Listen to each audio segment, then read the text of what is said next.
Buenas tardes para todos, bienvenidos a Catolicismo Reformado. Hoy nos encontramos en una nueva entrevista, esta vez al doctor Stephen Griffin. Vamos a hablar sobre el anglicanismo, sobre qué es la identidad anglicana, en qué consiste ser anglicano, algunos mitos que se han repetido en los últimos años acerca del anglicanismo. Y para no dar más esperas, vamos a dejar que el doctor Griffin se presente. Buenas tardes, doctor Griffin. Buenas tardes y qué gusto estar con ustedes aquí en esta sesión sobre el anglicanismo. Para presentarme así brevemente, diría que crecí en la Ciudad de México y por eso hablo español al menos 3 o 4 días por semana, siempre digo. Pero sí, crecí en la Ciudad de México, hijo de misioneros, pero estudié el ruso y la literatura rusa durante años. Fui a estudiar en Moscú, pero después me interesé mucho en la Reforma española, la Reforma protestante española, y decidí estudiar teología formalmente después de los estudios rusos y comencé con una maestría, pero después me invitaron a iniciar un doctorado y lo que estudié fue la eclesiología, es decir, la doctrina de la iglesia de Casiodoro de Reina y Antonio del Corro, principalmente. Así es que vengo estudiando la teología de la Reforma española, pero también del lado anglicano. Pues no crecí en la tradición anglicana, por eso crecí más o menos en un movimiento misionero, en una manera bastante interdenominacional o transdenominacional. Asistíamos a una iglesia bautista, pero ya de joven, al menos en la universidad conocí el ministerio episcopal en Estados Unidos, me llamó mucho la atención y conocí un poco más de la tradición anglicana trabajando en campamentos en Canadá. Y ahí sí conocí un aspecto bastante evangélico de la tradición anglicana en Montreal, donde conocí a mi esposa y pues me llamó mucho la atención esa catolicidad reformada. Así es que me encanta lo que están haciendo ustedes. Fui, gracias a Dios, ordenado como diácono inicialmente en Egipto, cuando vivimos por allá, y después como presbítero. Eso fue hace como 4 o 5 años, y desde ese tiempo sirvo en la iglesia, se llamaría en español la Diócesis Anglicana de Canadá, que es parte de la ACNA, Anglican Church of North America. Pero actualmente estamos viviendo en California y resulta que estamos asistiendo a una iglesia presbiteriana. Así es que por el momento soy presbicano, pero me interesa mucho la tradición anglicana. He estudiado el libro de oración común, he impartido un curso sobre el libro de oración común en el pequeño seminario donde estoy involucrado en Canadá, Ryle Seminary. También enseño de vez en cuando ahí en Trinity, Anglican Seminary en Pensilvania, en el programa hispano. Y también aquí en Los Ángeles me han invitado a colaborar con otro seminario internacional. Así es que sí doy clases de teología.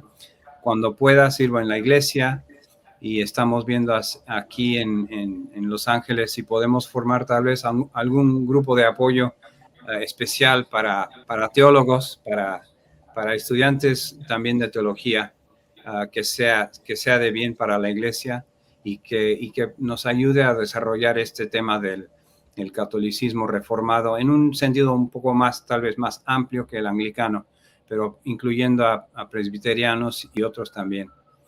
Así es que sí, eso es básicamente todo. Tengo una esposa y 3 hijos y 6 nietos y otro en camino, ya pronto.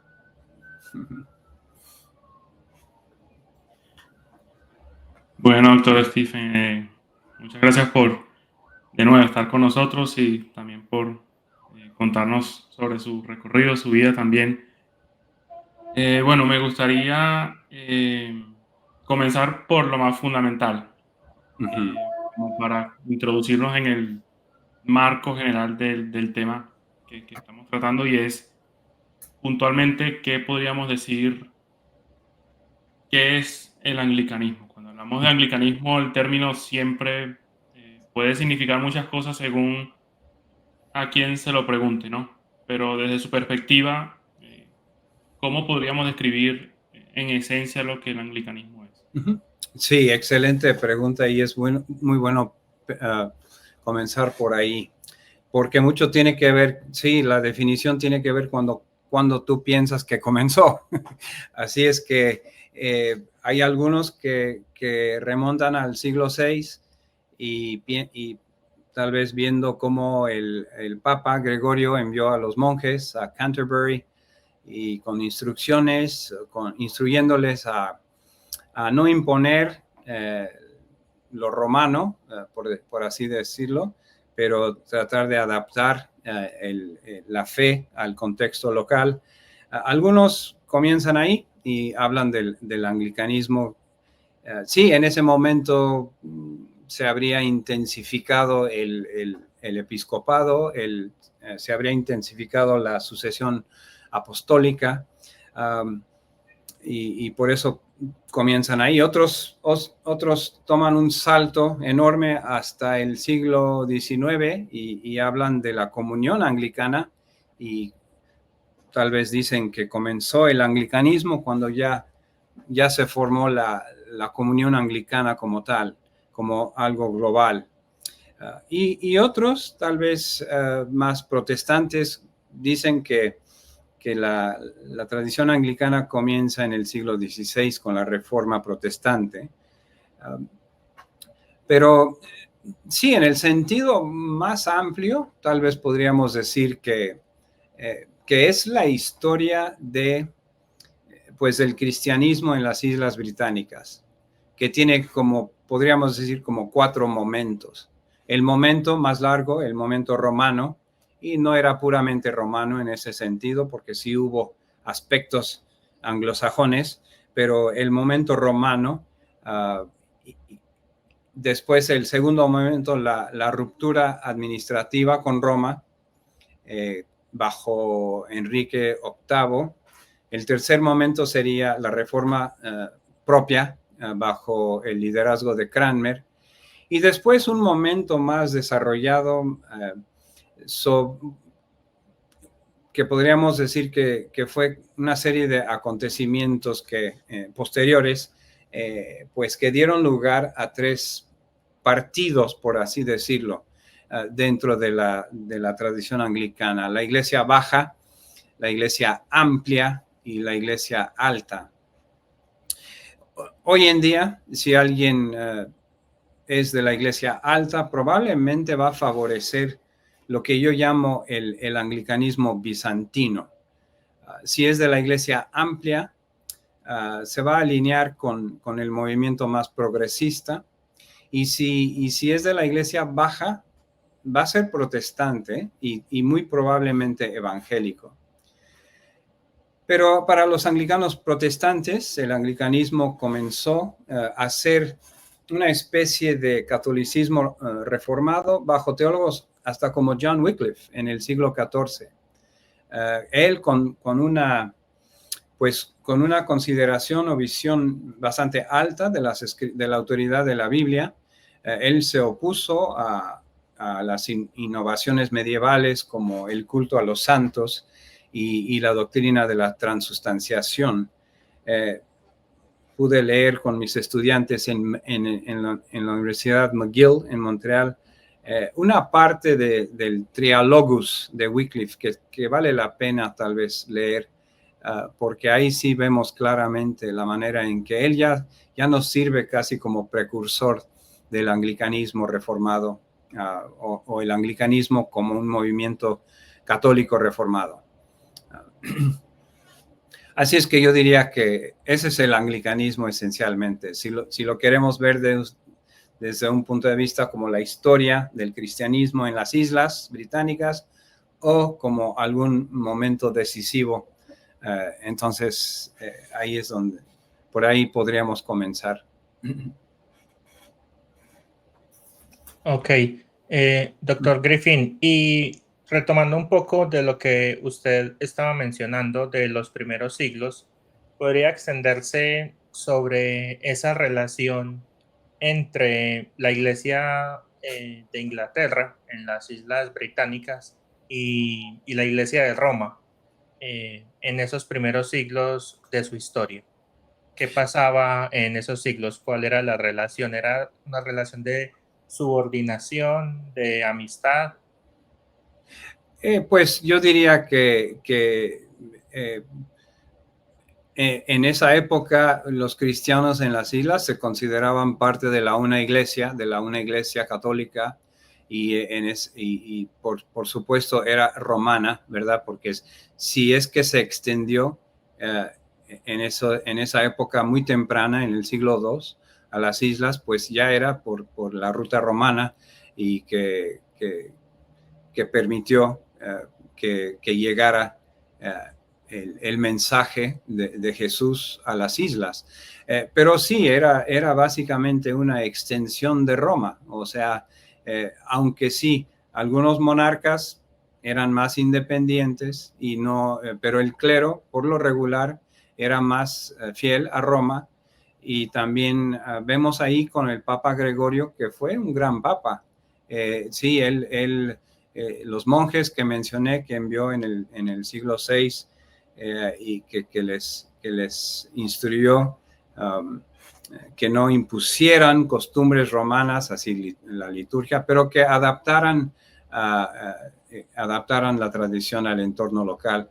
Eso sí es significativo, yo creo, porque eso ya nos da una idea de que en el anglicanismo ya tenemos esa idea de la adaptación que vemos en Cranmer más adelante, de que lo mejor se adapta, se puede traducir, se puede adaptar, siempre y cuando se mantenga la esencia de la fe.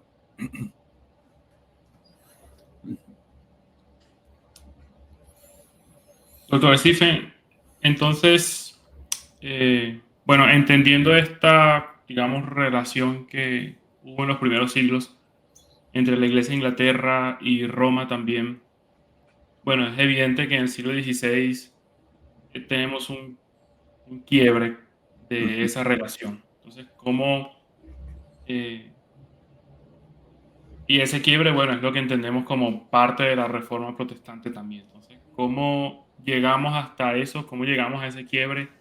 ¿O cómo se da la Reforma Protestante en la Iglesia de Inglaterra?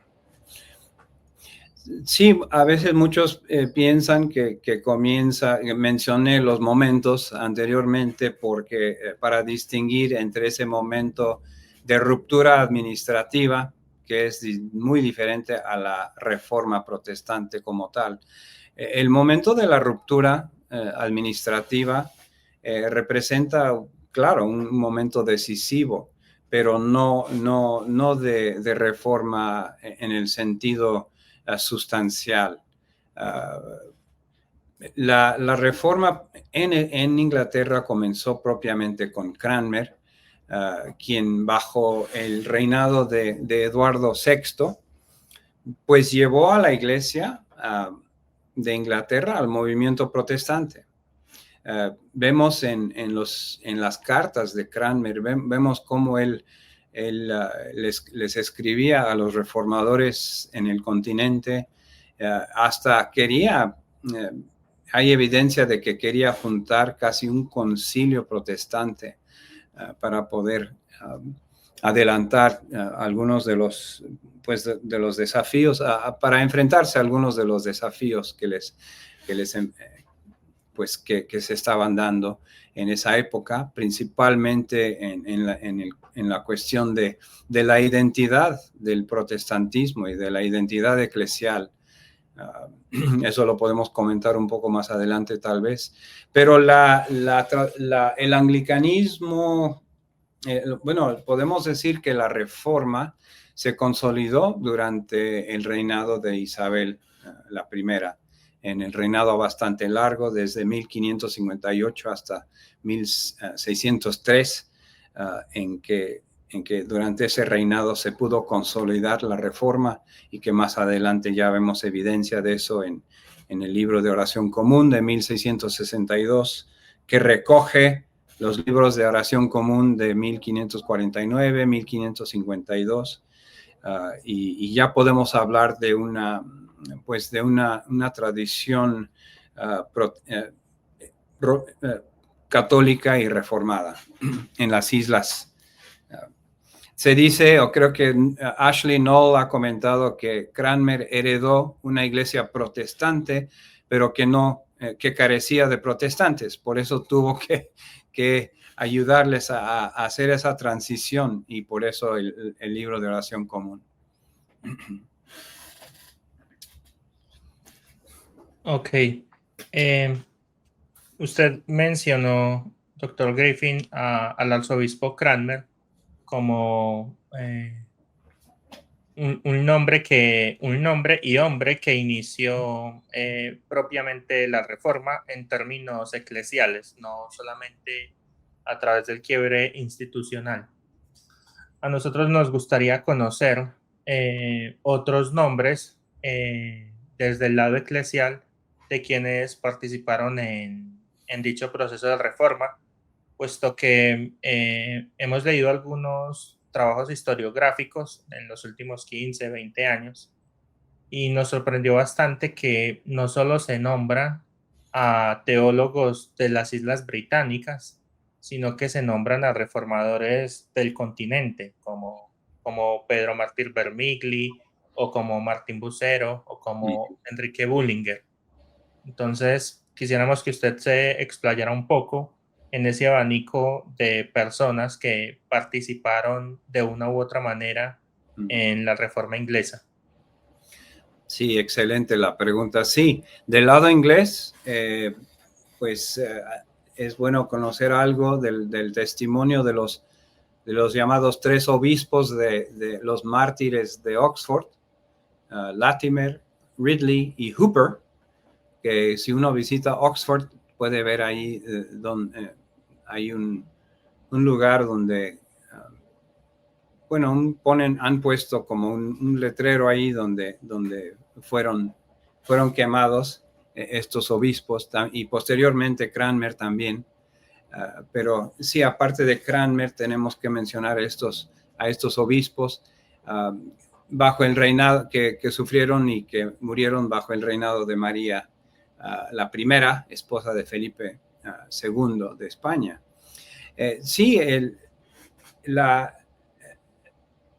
Los aportes de estos hombres, como Butzer de Estrasburgo, de Vermigli, italiano, suizo tal vez, un poco suizo también, Bullinger de Zúrich en Suiza. Es muy importante reconocer la influencia de estos hombres, porque Butzer podríamos decir que es un reformador bastante como decimos en español, irenista, sí, irénico. He estudiado algo de su trabajo también en el contexto español también, porque parece haber influido mucho en la visión de Casiodoro de Reina, y la Concordia de Wittenberg también es muy importante, en que Butzer intenta mediar entre los luteranos y los suizos, y parece que sí se logró algún acuerdo, pero no, desgraciadamente no ha quedado como testimonio en la historia. Bueno, sí, es testimonio histórico, pero no se ha aceptado ampliamente como debería de haber sido aceptado, yo creo. Pero Vermigli también, detrás de él está Juan de Valdés. Pero sí, ellos fueron a Inglaterra, trabajaron como profesores de teología en Cambridge y también por su amistad con Cranmer influyeron mucho en la teología de Cranmer.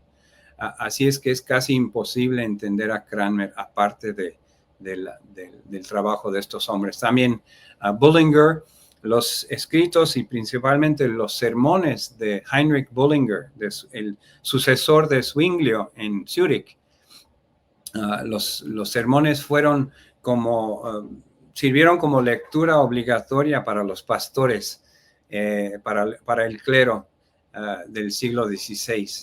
Y la segunda confesión helvética, que es una de las confesiones más recibidas en las iglesias reformadas orientales, europeas, también fue muy influyente también en el desarrollo de la doctrina anglicana. Así es que esos enlaces son muy, muy importantes. También no lo he estudiado mucho, pero sé algo de John Alasko, el reformador polaco, que también estuvo en Londres y que parece haber influido bastante también ahí en el desarrollo del anglicanismo.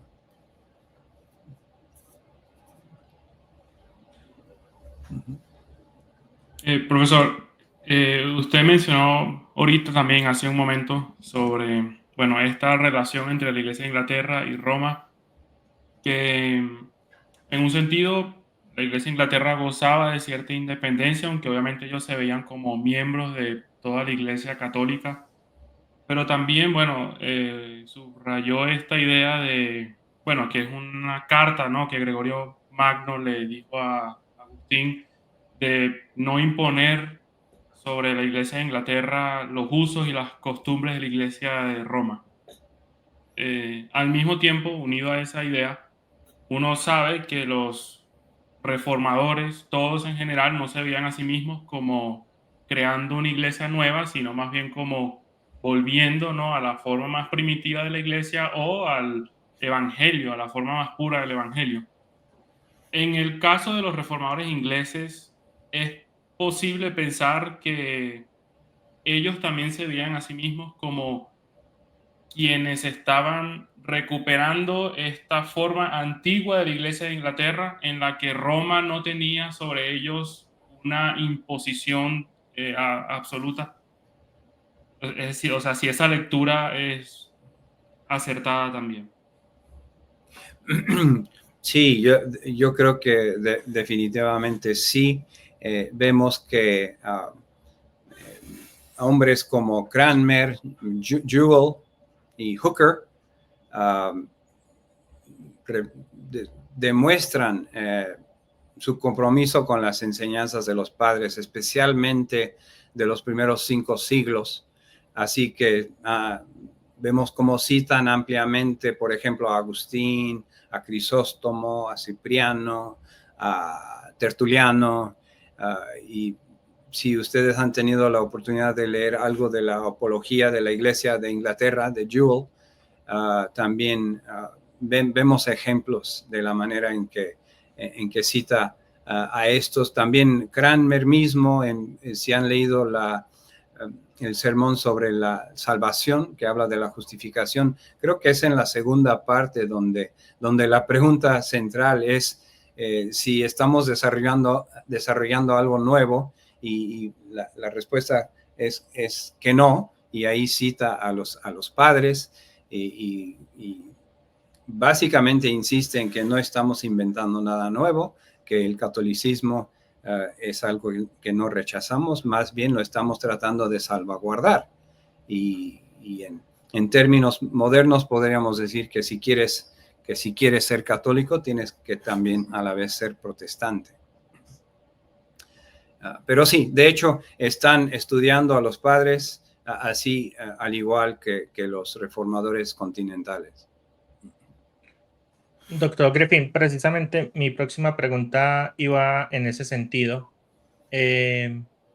Leyendo, por ejemplo, como usted mencionaba, a John Jewell o a Richard Hooker, uno se queda con la sensación, al menos a primera vista, de que ellos tienen un trato, un tratamiento, una indagación con los autores patrísticos más reiterativa y profunda, tanto en nombres, no solo Agustín, sino un abanico de otros padres, tanto latinos como griegos, Ujú. a diferencia de la mayoría de teólogos reformados del continente.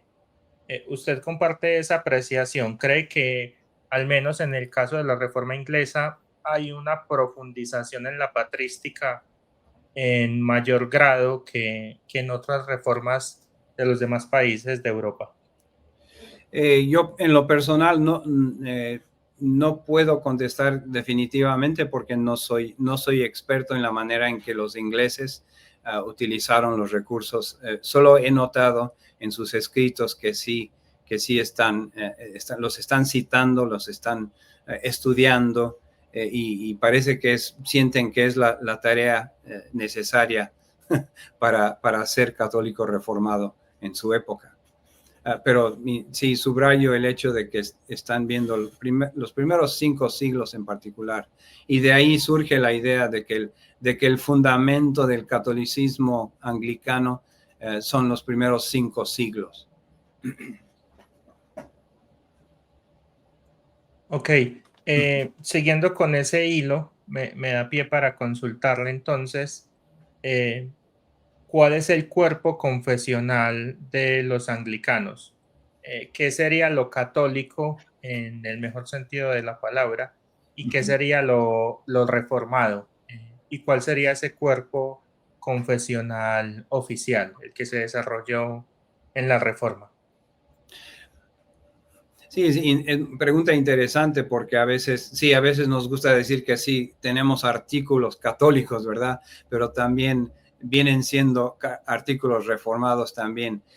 Pero sí, el aspecto católico o más antiguo de los credos que se afirman, pero el cuerpo confesional, por así decirlo, en un sentido más definido de los reformadores, sería ese conjunto de los 39 artículos del ordinal, del libro de oración común y de las homilías, y que estos 4 elementos sirven como ese estándar doctrinal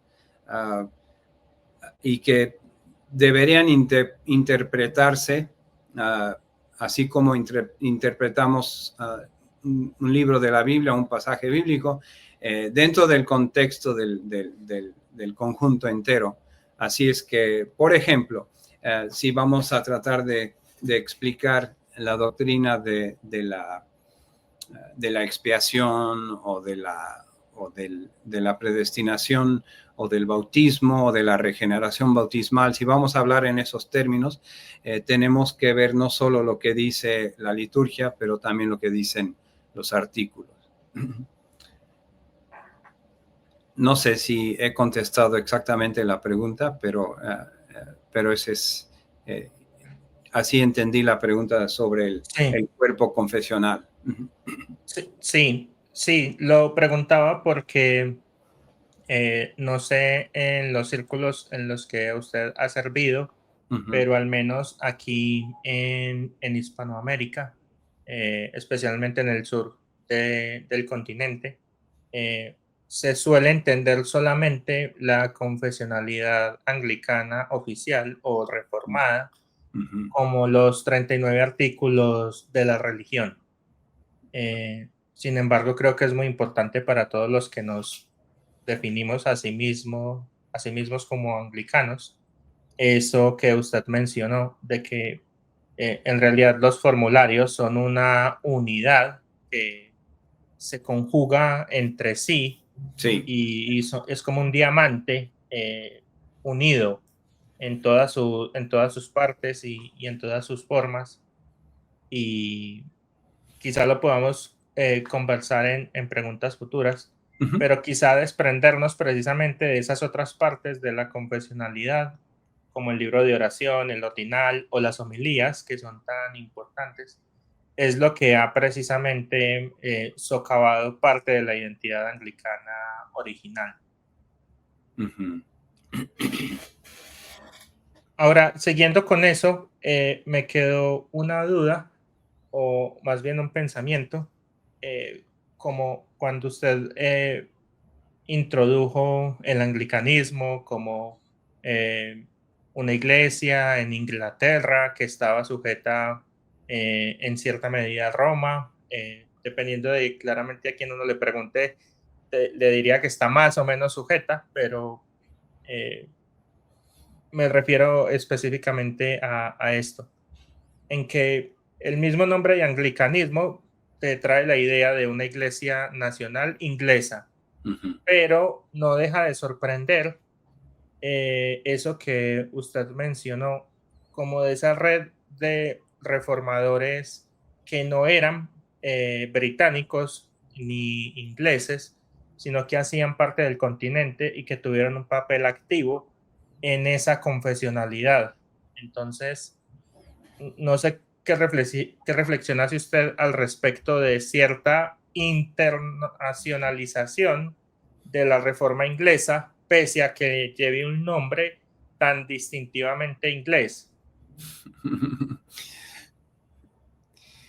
Sí, buena pregunta. No sé exactamente, sí, no he pensado tanto en eso, pero sí es una muy interesante observación, de que ya estamos hablando de un catolicismo reformado tal vez con acento inglés, pero que es parte de un movimiento mucho más amplio y que incluye a lo que ya he mencionado en España, y especialmente con los exiliados de España que están tratando pues de orientarse y de llevarse con sus hermanos protestantes en los países de Europa del Norte. Así es que sí, ya estamos viendo algo de la internacionalización o algo de evidencia de eso, y también de los múltiples dialectos del catolicismo reformado, que a mí me fascina, porque vemos los mismos temas, vemos los mismos desafíos, y cómo van desarrollando su visión protestante en su contexto particular, pero también en conversación con los reformadores en el continente. Refiriéndonos a Dort, en los últimos años, con el resurgir del anglicanismo y de algunos teólogos prominentes al haber abrazado el anglicanismo, han surgido algunos debates acerca de la identidad anglicana dentro de la tradición reformada, eh, lo que ha llevado a varios profesores, investigadores, a tratar de situar al anglicanismo precisamente dentro del protestantismo. Uh-huh. Y uno de los argumentos más sonados a favor de el anglicanismo como una parte integral de la tradición reformada fue la participación de delegados ingleses, incluso de un obispo, en el sínodo de Dort. ¿A usted le parece que eso por sí solo ya explica que los anglicanos eran vistos realmente como teólogos reformados que hacían parte de una misma familia dentro del protestantismo? ¿O usted cree que definitivamente el anglicanismo, entendiéndolo con el cuerpo confesional que mencionamos anteriormente, es algo distinto? Yo personalmente lo veo como parte de la misma tradición, sí, todavía con cierto acento inglés. Estoy pensando en personajes como John Davenant, en el siglo XVII, por ejemplo, que si no me equivoco, participó en Westminster. ¿Es correcto? No, en Dort. En Dort, sí. Perdón, sí, estuvo en la conferencia de Dort. Y también él nos ayuda a entender la manera en que se retuvo el episcopado, por ejemplo, porque el argumento de él, creo que es en un comentario sobre Colosenses, creo que tiene un ensayo breve sobre la manera en que se debería retener el episcopado, y Davenant nos ayuda a entender del lado bíblico, del lado reformado, cómo es que podemos retener el episcopado, y él argumenta así más o menos, que en el Antiguo Testamento vemos como un sacerdote, un sumo sacerdote está por encima de los otros. Ve que en el Nuevo Testamento los 12 apóstoles estaban por encima de los 70 discípulos.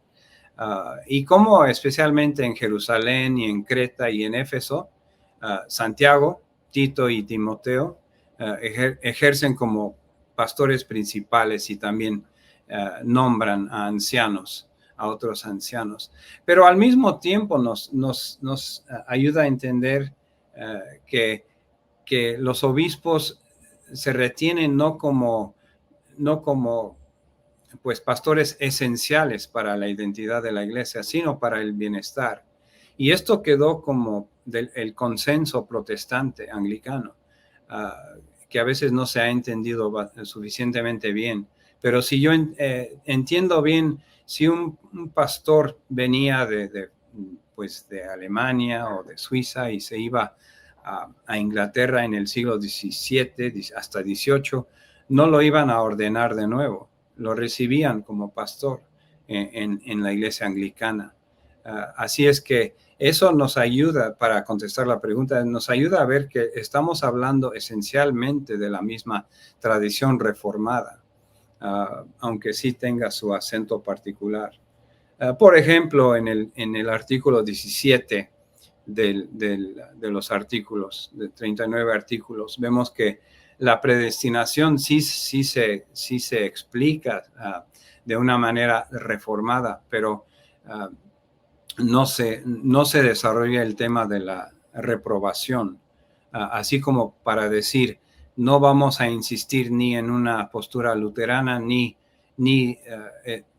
nombrar la doctrina de la doble predestinación, más o menos dejarla como implicada, pero no nombrarla y desarrollarla. Simplemente afirmar la predestinación de los santos como como de consuelo para los fieles.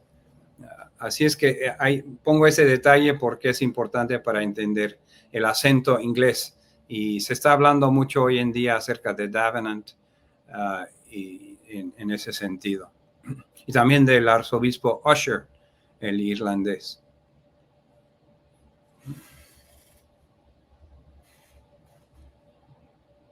Profesor, ahora que también, bueno, estamos hablando del episcopado, algo que pues se mantuvo también en la Iglesia de Inglaterra y que es parte también, por supuesto, de la identidad anglicana.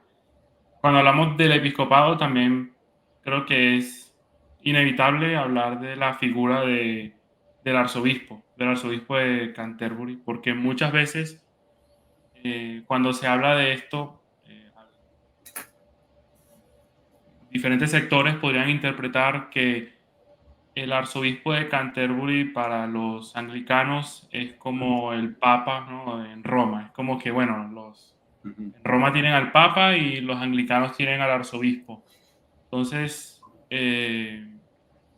¿cuál es la función del arzobispo de Canterbury? ¿Por qué se mantiene esta figura y cómo se distingue esta posición de lo que podría ser en Roma, por ejemplo, la figura del Papa? Sí, pues yo creo que en el mejor sentido siempre ha sido simplemente por razones históricas, el primado, ¿verdad?, en la comunión. Pero la idea era que el arzobispo de Canterbury pues estaba llamado a reunir a los obispos, ese es su cargo, y de servir como centro o de foco de unidad para la comunión.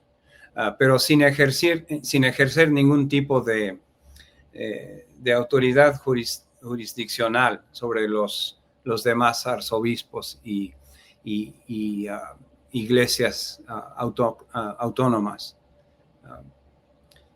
Pero sí, ese ¿cómo se dice en latín? El primus inter pares, el primado, pero no el papa con ningún tipo de autoridad suprema, sino que simplemente con esa tarea de reunir y de moderar hasta cierto punto la comunión que existía hasta anteayer.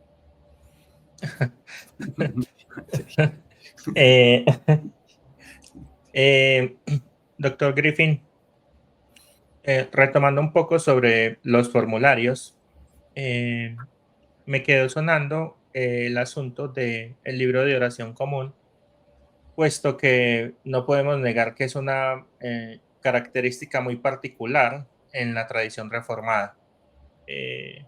Me sorprendió mucho cuando leí de Carl Truman, un presbiteriano, que escribió un libro con un luterano de apellido Kolb, si no estoy mal, y ellos decían que el libro de oración común es la cúspide de la obra litúrgica de la Reforma, pese a que ellos dos no sean anglicanos, sino el uno presbiteriano y el otro luterano. ¿Usted podría explayarse un poco más en lo que es el libro de oración? ¿Por qué fue tan importante en ese momento? Y por qué incluso todavía hoy, ya casi 500 años después, miles de comunidades lo siguen usando. Sí, fue de suma importancia para Cranmer, para poder, como mencioné, para introducir, para presentarles a los feligreses la fe reformada, pero de una forma que reconocieran, simplificada desde luego. Pero yo en una de mis clases me puse a estudiar, a comparar la liturgia del Sarum, de la misa, junto con la Santa Cena y toda la forma, y vemos la manera en que sí mantuvo la esencia de la estructura, pero quitó todo lo medieval poco a poco y sí se pudo modificar suficientemente para poder reconocer esa continuidad histórica, pero también para que fuera un servicio protestante. También las lecturas bíblicas, el libro de oración común simplemente está lleno de la Biblia. Cualquier servicio, o sea, de las oraciones matutinas o vespertinas, se lee la Biblia, se oran oraciones selectas, históricas, antiguas, también algunos, ¿cómo se llaman? Las colectas que Cranmer o modificó o hasta compuso él mismo, que son tan tremendas en la tradición, que son casi como un don para toda la Iglesia reformada. Y eso también contesta en parte la pregunta, la segunda parte de la pregunta, porque a mis amigos presbiterianos les encanta el libro de oración común. Y creo que entiendo algo por qué, como en inglés suena, pues es casi como leer la Reina Valera en español. Es tener ese sentido de que es la belleza del idioma y también la elegancia, pero también esa, en inglés se llama restraint, no sé cómo se dice en español exactamente, pero es una actitud que reconoce la grandeza de Dios, pero en términos, diciéndolo en términos más sencillos, por así decirlo. Y es algo que llama la atención bastante en la liturgia inglesa. ¿Qué más podría decir acerca del libro de oración común? Sí, Cranmer pudo tomar, reconociendo que había liturgias muy diversas y distintas en su país, pudo presentarles un libro de oración común para que todo el país tuviera algo, y un instrumento también para reformar a la iglesia. Quizá un aspecto muy sorprendente del libro de oración es que también funciona como catecismo y es casi que un catecismo diario, repetir el servicio matutino y el servicio vespertino y repetir la oración del Señor y el credo de los apóstoles. Es como esa conexión con lo católico que al mismo tiempo, como diría Zacarías Ursino, que en el credo está contenida la esencia del Evangelio, es también como eso, es como recordarse el Evangelio todos los días, en la mañana y en la noche. Y creo que como anglicanos podríamos sentir algo de orgullo en ese sentido, sabiendo que en esta época en varios círculos se hace tanto ese énfasis en vivir vidas centradas en el Evangelio. Sin embargo, no sé usted qué piensa al respecto, pero pareciera ser que en nuestra época se hace muchísimo énfasis en esta idea de que Cristo es el centro o el cristocentrismo. Sin embargo, el libro de oración, por ejemplo, parece ser trinitario céntrico. Hay un énfasis muy, muy fuerte en la doctrina de la Santísima Trinidad. No sé si usted ha reflexionado al respecto y incluso desde una perspectiva pastoral, ¿cómo podríamos los anglicanos tener conciencia de eso al participar de las liturgias del libro de oración? Sí, también muy buena pregunta. Durante el año tenemos momentos para celebrar y reconocer, ¿verdad?, diferentes verdades reveladas de la Trinidad. En parte podemos, en la forma en que predicamos las verdades, predicamos el leccionario, tal vez desarrollando temas tanto así como evangelísticos, también como didácticos acerca que tratan de las doctrinas fundamentales. Pero sí, yo cuando comenzamos cada servicio comienza con, como en español en inglés es Almighty God, to you all hearts are open. Dios Todopoderoso, para ti todos los corazones están abiertos o algo parecido así.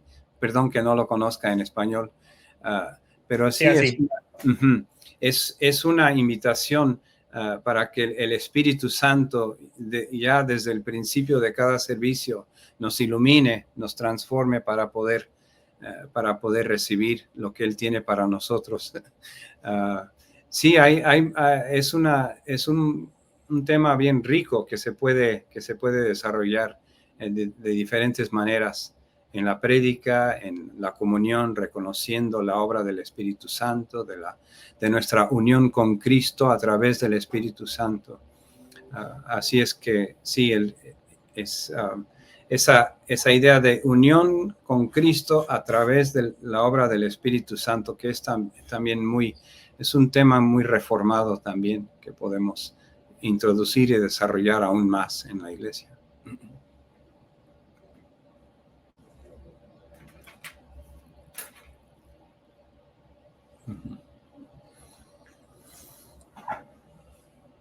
Está silenciado, Rodney. Lo siento. Decía que me parece bastante interesante esto que señalas también sobre el libro de oración común por ejemplo, bueno, tengo amigos presbiterianos que les gusta el libro de oración común. A veces podría para alguien ajeno a la tradición anglicana que el libro de oración común es como otra cosa o un documento confesional o algo distinto de la escritura. Pero bueno, de nuevo, como has mencionado, cuando uno se acerca al libro de oración común, uno se da cuenta que es la escritura misma, que está encarnada en la liturgia, podría decirse, tanto pública como privada, ¿no? Uno recita los salmos, casi todo el libro de los salmos durante el mes, cubre casi toda la Biblia también, incluso libros, algunos libros apócrifos, y igual las oraciones, las colectas, todo está como lleno de la escritura. Es la misma escritura, pero eh, de nuevo encarnada en la liturgia.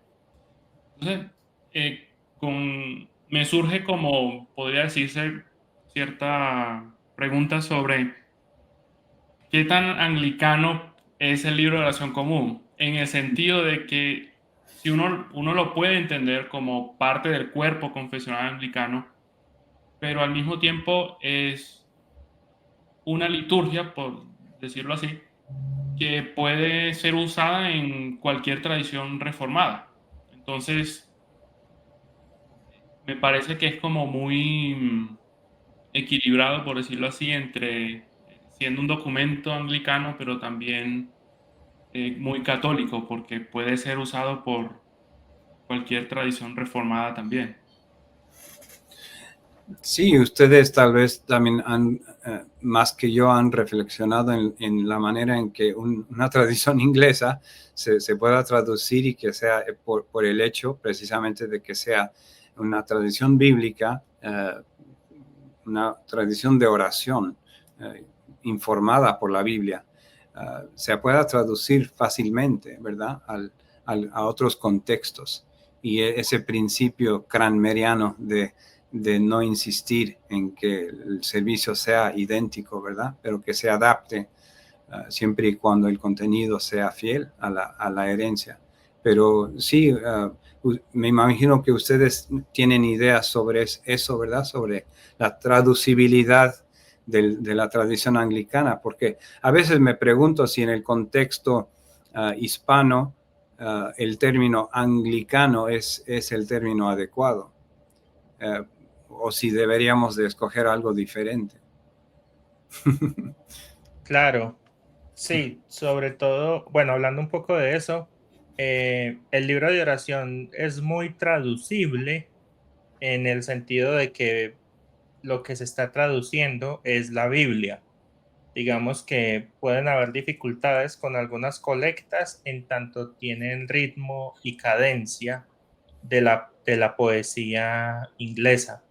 Entonces, encontrar esos giros lingüísticos y de sonidos al español puede tener dificultad, pero como ya tenemos un abanico de Biblias traducidas, digamos que los eruditos nos han hecho un favor enorme para eso.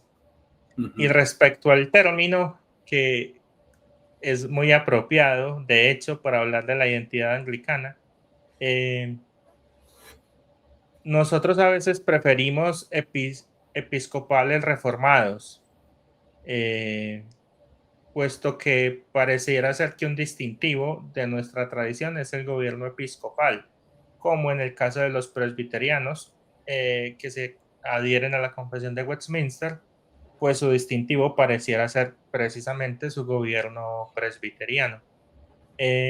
Entonces esa podría ser una opción en tanto anglicano tiene que dividirse de muchas maneras, de la manera sociológica, de la manera geográfica, de la manera histórica.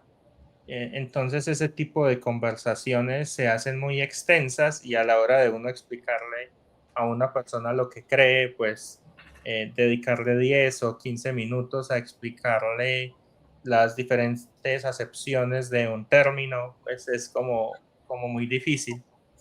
Entonces hemos pensado en ese, como en episcopales reformados, quizá en Hispanoamérica, pero si alguien dice episcopal en Estados Unidos, seguramente ya tenga otra carga ese término y tenga que dar la persona otro tipo de explicaciones. Así que sí, ese tipo de conversaciones son bastante difíciles. Sin embargo, yo creo que incluso en términos confesionales, siguiendo con los formularios, hemos observado que en los 39 artículos hay un espacio en donde se dice que no todo necesariamente debe ser igual en todas las naciones, que cada nación puede, bajo los principios de orden y siguiendo la escritura, formar su propia manera de celebrar la liturgia y demás. Creemos que eso también hace pie a cómo explicar su identidad para no tenerse que llamar anglicanos, sobre todo en este momento de la historia, con la carga colonialista que en algunos contextos eso puede tener. No sé qué reflexión tiene usted al respecto. Sí, es algo simplemente que me gustaría aprender de ustedes, porque yo a veces me encuentro del lado inglés y entre gente de habla inglesa que a veces no se pregunta, no se hace esa pregunta de la traducibilidad, pero que sí, por un lado sí es muy traducible, pero por otro lado, si se pretende un catolicismo reformado, pues en qué sentidos tenemos que insistir en la tradición anglicana.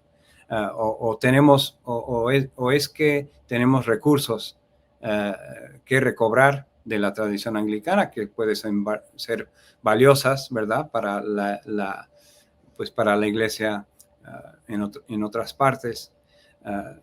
Pero sí, para mí es una pregunta viva, porque sí participo en diferentes círculos, no solo anglicanos, y entra, claro, la cuestión para ellos, mis amigos presbiterianos, la cuestión de obispos. Pero sí, lo que he encontrado de la riqueza del libro de oración común, para mí las colectas me han servido mucho para aprender a orar la manera en que deberíamos orar, reconociendo una promesa divina como la base de nuestra oración, y después la petición, y después, pues, por decirlo así, la fórmula, ¿verdad? Trinitaria de nuestra oración también, que sería otro detalle trinitario en nuestra oración común.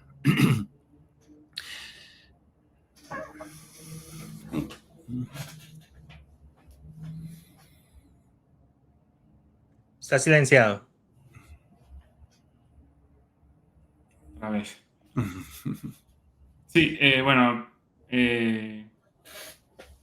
como siempre conversamos sobre esto también, de que uno de los principales problemas del anglicanismo es el nombre, ¿no? Pero también uno tiene que muchas veces aprender a vivir, ¿no? Con el nombre que tiene, a pesar de lo raro que sea o las dificultades que esto tenga asociado.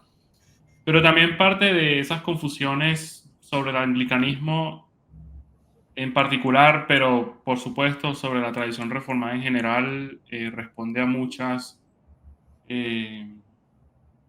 narrativas o mitos, ¿no? que predominan que predominan, mejor dicho. Entonces, pienso, por ejemplo, en, o sea, bueno, sí, el movimiento de Oxford podría ser uno de ellos. El movimiento de Oxford, o a partir de ese movimiento, podríamos decir que se han establecido un número de máximas sobre lo que la tradición anglicana es o sobre lo que el anglicanismo es, ¿no? Por ejemplo, uno de los más populares podría ser afirmar que el anglicanismo es la vía media, o es una vía media entre el catolicismo, entendiendo el catolicismo como Roma, mejor dicho, y los protestantes. O, por ejemplo, que el anglicanismo se sostiene en un taburete de 3 patas, que es la escritura, la razón, la tradición. Entonces me gustaría conocer sus apreciaciones sobre estas narrativas Si esas aseveraciones son correctas a la luz de su comprensión de la historia y de las fuentes que usted también ha consultado. Sí, creo que ha habido una razón, creo, al leer a Richard Hooker. Algunos se han imaginado una vía media simplemente por el hecho de que cuando él argumenta, creo que creo que en el caso de defender no solo bueno, no habla de la necesidad absoluta de retener obispos, sino que está poniendo esencialmente el argumento de Davenant que yo les mencioné, puesto que él pone por un lado a los puritanos y al otro lado Roma, se ha pensado que pues ese es el anglicanismo esencial que se posiciona entre Roma y los puritanos o el protestantismo. Pero a estas realmente que son ficciones, la vía media así entendida de esa manera, o de las, como han dicho a veces, el taburete de 3 patas, etcétera. También podríamos añadir, en algunos casos se habla del anglicanismo como una especie de síntesis de 3 corrientes hoy en día, de la evangélica, pentecostal y católica, pero realmente sin definir esos términos muy bien, o de darles una definición muy sencilla, y de no preocuparse por el orden en que se deben entender esas características.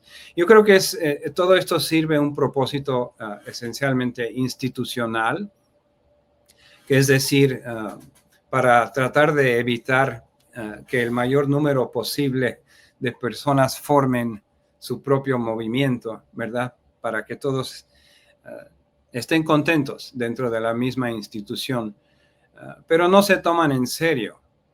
No se toma en serio la necesidad de considerar cómo deben relacionarse estos elementos.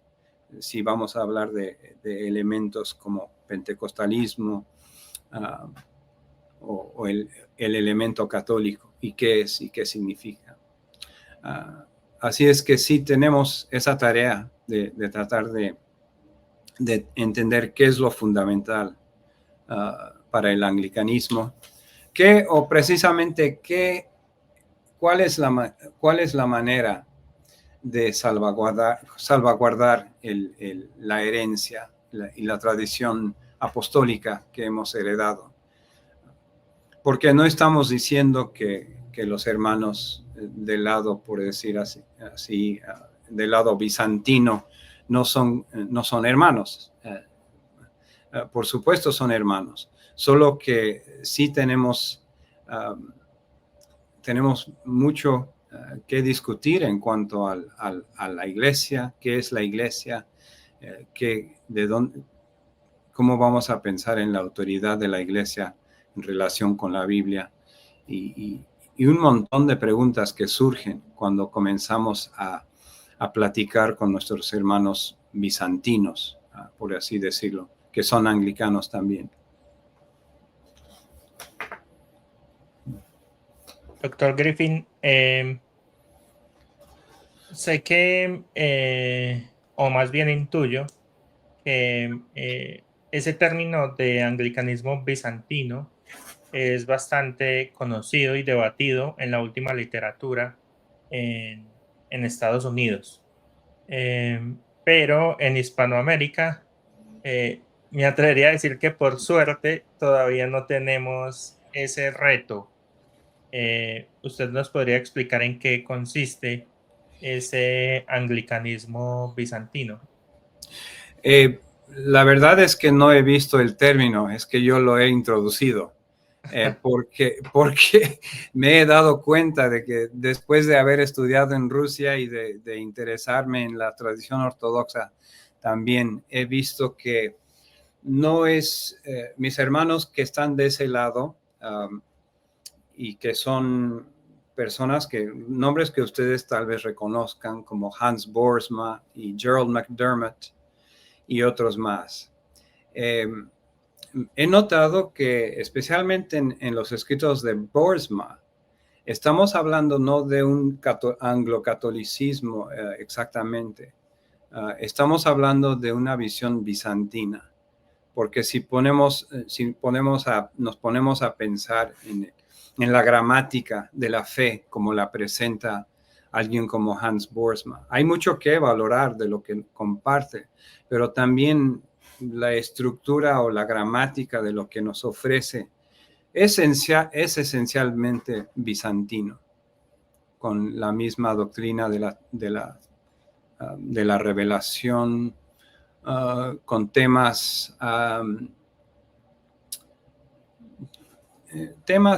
acerca de que él desarrolla como de una espiritualidad encarnacional que él ve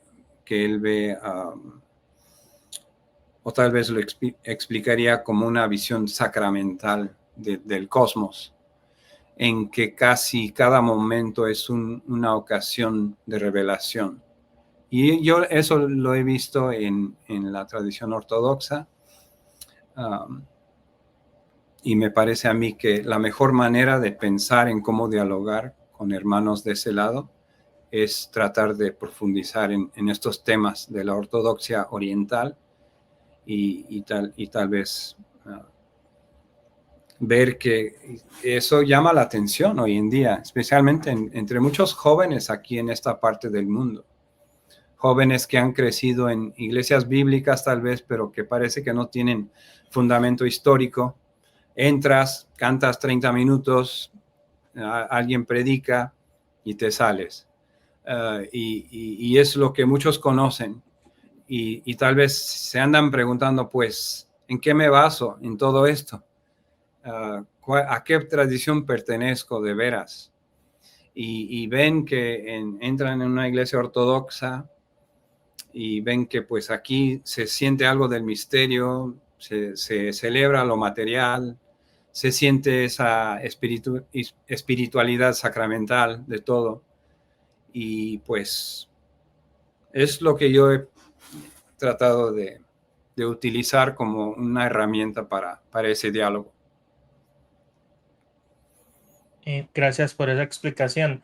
Precisamente parte de lo que nosotros hacemos en esta labor de divulgación nació con esa misma inquietud que usted está mencionando, y es que en nuestra propia experiencia nos topamos con eso, con experiencias eclesiásticas, con hermanos que eran muy buenos hermanos, que amaban al Señor, que predican el Evangelio, que viven a la luz de la revelación, pero que en estas iglesias no se tomaba en serio la tradición, o no había un arraigo suficiente en lo verdaderamente católico. Y cuando empezamos a investigar acerca de estos temas, pues evidentemente se genera un choque psicológico y un montón de dudas y demás. Y ese abanico de posibilidades del catolicismo romano o la ortodoxia oriental son muy persuasivos, sobre todo psicológicamente. Gracias a Dios también tuvimos maestros que nos orientaron por otro camino, y encontramos que en el protestantismo en general y en la tradición reformada en particular, y más particularmente en la tradición reformada inglesa, tenemos ese arraigo en lo católico, en lo sacramental, en lo que nos une con Agustín o con Crisóstomo, o en fin. Y por eso hacemos lo que hacemos, divulgamos esto para que personas dentro del protestantismo más general, más evangelical, por decirlo así, lo noten y puedan también nutrir su espiritualidad de una manera, digamos, sin ánimos de ser arrogantes, más profunda y precisa, o al menos esa sería como el ideal. Esta introducción es muy extensa para que usted nos ayude a responder o desde su perspectiva responda. ¿Qué bondades tiene el anglicanismo para personas que están en esa búsqueda o en esa inquietud, en esa incertidumbre de no verse como parte de la una Santa Iglesia Católica y demás? Sí, y en este caso es tal vez un poco más fácil responder porque yo crecí, claro que la tradición en la que yo crecí fue rica en el sentido de que conocía creyentes de diferentes tradiciones y sí íbamos a una iglesia que siendo bautista tenía pues su liturgia propia, etcétera, y reconocíamos la estructura de la alabanza de domingo a domingo, ¿verdad? Pero yo creo que muchos jóvenes hoy en día sí, tal vez han conocido algo bastante abstracto en el sentido de que se siente que no está arraigado en lo mejor de la historia. Así es que lo que sí puede ofrecer el anglicanismo en el mejor sentido es esa catolicidad reformada que se siente la continuidad con la historia. Se siente en la manera en que nos reunimos y celebramos el año cristiano, y también no solamente los días festivos principales, ¿verdad? Pero reconocemos la importancia de pensar en el año cristiano, en Cuaresma y demás, que nos puede ayudar a centrarnos más en Cristo de una forma más corporativa, también de tener comunidad alrededor de la oración, de la alabanza, del servicio. Así es que sí, en el mejor sentido podemos como anglicanos ofrecer mucho. Y he experimentado diferentes dialectos del anglicanismo en diferentes partes, en Egipto, en Latinoamérica, en Estados Unidos y Canadá, en Inglaterra incluso. Y también yo creo que con ese intercambio también tenemos ese sentido de catolicidad que no es solamente universal en el abstracto, sino que catolicidad en lo particular, que cada congregación que predique el Evangelio y que celebre los sacramentos del Evangelio es la Iglesia Católica en ese lugar. Y nos reconocemos mutuamente por esas marcas distintivas. Y a mí todo esto me llama mucho la atención, la necesidad de comunidad que muchos jóvenes anhelan y creo que tenemos mucho que ofrecer en ese sentido. Uh-huh. Bien, doctor Griffin, nosotros queremos agradecerle mucho por habernos brindado este tiempo. Nos nutren mucho sus respuestas y estamos seguros de que a nuestro público también. Así que, de nuevo, muchas gracias por su tiempo. Como no, ha sido un placer. Sí, gracias a ustedes.